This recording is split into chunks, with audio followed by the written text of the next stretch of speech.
Chapter 54 Mandrake Root and Newt's Tongue. The blankets were bunched underneath Eragon when he woke, but he was still warm. Saphira was asleep on her cushion, her breathing coming in steady gusts. For the first time since entering Farthen Door, Eragon felt secure and hopeful. He was warm and fed and had been able to sleep as long as he liked. Tension unknotted inside him, tension that had been accumulating since Brom's death and, even before, since leaving Palancar Valley. I don't have to be afraid anymore. But what about Murtagh? No matter the Varden's hospitality, Eragon could not accept in good conscience knowing that, intentionally or not, he had let Murtagh to his imprisonment. Somehow the situation had to be resolved. His gaze roamed to the cave's rough ceiling as he thought of Arya. Chiding himself for daydreaming, he tilted his head and looked out at the dragon hold. A large cat sat on the edge of the cave, licking a paw. It glanced at him, and he saw a flash of slanted red eyes. "Salembum?" he asked incredulously. "Obviously." The werecat shook his rough mane and yawned languorously, displaying his long fangs.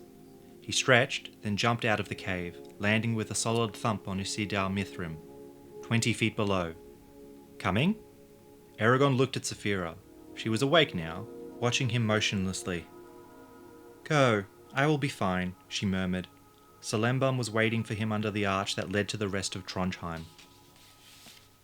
The moment Eragon's feet touched Usidar Mithrim, the werecat turned with a flick of his paws and disappeared through the arch. Eragon chased after him, rubbing the sleep from his face. He stepped through the archway and found himself standing at the top of Volturen, the endless staircase. There was nowhere else to go, so he descended to the next level. He stood in an open arcade that curved gently to the left and encircled Trondheim's central chamber. Between the slender columns supporting the arches, Eragon could see Usidar Mithrim sparkling brilliantly above him, as well as the city mountain's distant base. The circumference of the central chamber increased with each successive level. The staircase cut through the arcade's floor to an identical level below and descended through scores of arcades until it disappeared in the distance. The sliding trowel ran along the outside curve of the stairs. At the top of Volturen was a pile of leather squares to slide on. To Eragon's right, a dusty corridor led to that level's rooms and apartments. Salembum pattered down the hall, flipping his tail. "Wait," said Eragon. He tried to catch up with Salembum, but glimpsed him only fleetingly in the abandoned passageways. Then, as Eragon rounded a corner, he saw the werecat stop before a door and yowl. Seemingly of its own accord, the door slid inward. Salembum slipped inside, then the door shut. Eragon halted in front of it, perplexed.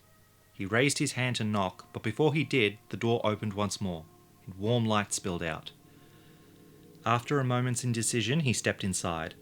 He entered an earthy two-room suite, lavishly decorated with carved wood and clinging plants. The air was warm, fresh, and humid.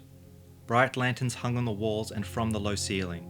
Piles of intriguing items cluttered the floor, obscuring the corners.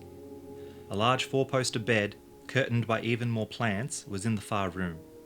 In the centre of the main room, on a plush leather chair, sat the fortune-teller and witch, Angela. She smiled brightly. "What are you doing here?" blurted Eragon. Angela folded her hands in her lap. "Well, why don't you sit on the floor and I'll tell you? I'd offer you a chair, but I'm sitting on the only one." Questions buzzed through Eragon's mind as he settled between two flasks of acrid, bubbling green potions. "So," exclaimed Angela, leaning forward, "you are a rider. I suspected as much, but I didn't know for certain until yesterday. I'm sure Salembum knew, but he never told me. I should have figured out the moment you mentioned Brom. Saphira, I like the name. Fitting for a dragon." "Brom's dead," said Eragon abruptly. "The Razak killed him." Angela was taken aback. She twirled a lock of her dense curls. "I'm sorry, I truly am," she said softly. Eragon smiled bitterly. "But not surprised, are you? You foretold his death after all." "I didn't know whose death it would be," she said, shaking her head. "But no, I'm not surprised. I met Brom once or twice. He didn't care for my frivolous attitude towards magic. It irritated him." Eragon frowned. "In Tam you laughed at his fate and said that it was something of a joke. Why?" Angela's face tightened momentarily. In retrospect, it was in rather bad taste. But I didn't know what would befall him. How do I put this? Brom was cursed, in a way. It was his weird to fail at all of his tasks except one, although through no fault of his own. He was chosen as a rider, but his dragon was killed. He loved a woman, but it was his affection that was her undoing. And he was chosen, I assume, to guard and train you. But in the end he failed at that as well. The only thing he succeeded at was killing Morzan, and a better deed he couldn't have done.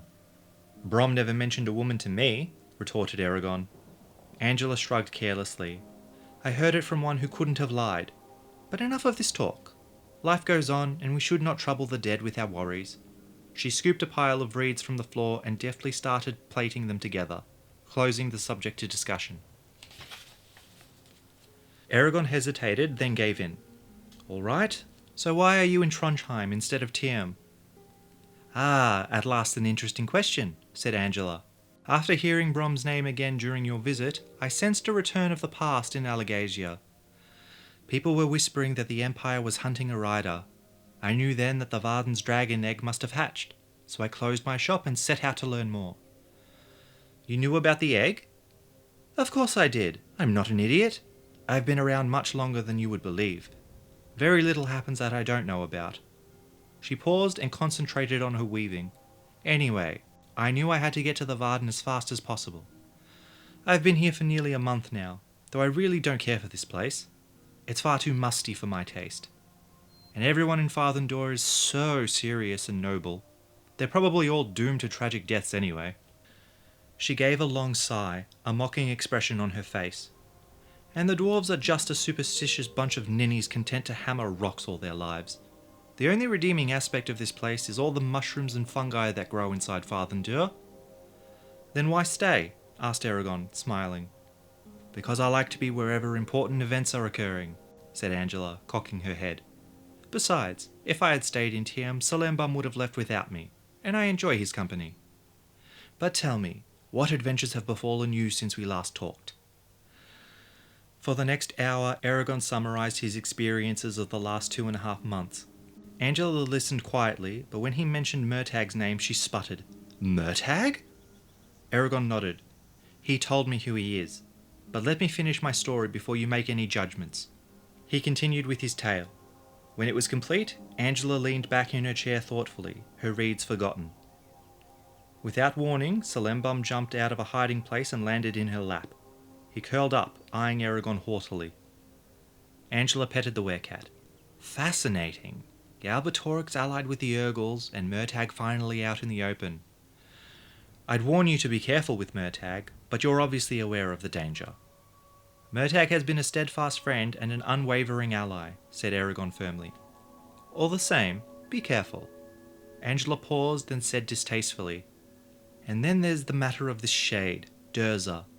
I think he's the greatest threat to the Varden right now, aside from Galbatorix. I loathe shades. They practice the most unholy magic after necromancy. I'd like to dig his heart out with a dull hairpin and feed it to a pig. Eragon was startled by her sudden vehemence. I don't understand. Brom told me that shades were sorcerers who use spirits to accomplish their will, but why does that make them so evil? Angela shook her head. It doesn't. Ordinary sorcerers are just that. Ordinary. Neither better nor worse than the rest of us.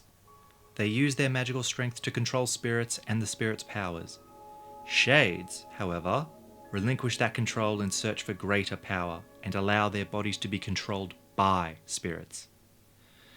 Unfortunately, only the evilest spirits seek to possess humans, and once ensconced, they never leave. Such possession can happen by accident if a sorcerer summons a spirit stronger than himself. The problem is, once a shade is created, it's terribly difficult to kill. As I'm sure you know, only 2 people, Latri, the elf, and Ernstad, the rider, ever survived that feat. I've heard the stories. Eragon gestured at the room. Why are you living so high up in Trondheim? Isn't it inconvenient being this isolated? And how did you get all this stuff up here? Angela threw back her head and laughed wryly. Truthfully, I'm in hiding. When I first came to Trondheim, I had a few days of peace until one of the guards who let me into Farthendur blabbed about who I was. Then all the magic users here, though they barely rate the term, pestered me to join their secret group, especially those Dragil twins who control it.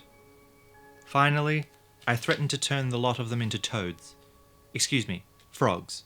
But when that didn't deter them, I sneaked up here in the middle of the night. It was less work than you might imagine, especially for one with my skills. Did you have to let the twins into your mind before you were allowed into Farthendur? Asked Eragon. I was forced to let them sift through my memories. A cold gleam leapt into Angela's eyes. The twins wouldn't dare probe me, for fear of what I might do to them. Oh, they'd love to, but they know the effort would leave them broken and gibbering nonsense. I've been coming here long before the Varden began examining people's minds, and they're not about to start on me now. She peered into the other room and said, Well, this has been an enlightening talk, but I'm afraid you have to go now. My brew of Mandrake root and Newt's tongue is about to boil, and it needs attending. Do come back again when you have the time. And please don't tell anyone I'm here. I'd hate to have to move again. It would make me very irritated. And you don't want to see me irritated. I'll keep your secret, assured Eragon, getting up. Salembum jumped off Angela's lap as she stood. Good, she exclaimed. Eragon said farewell and left the room. Salembum guided him back to the dragon hold, then dismissed him with a twitch of his tail, before sauntering away.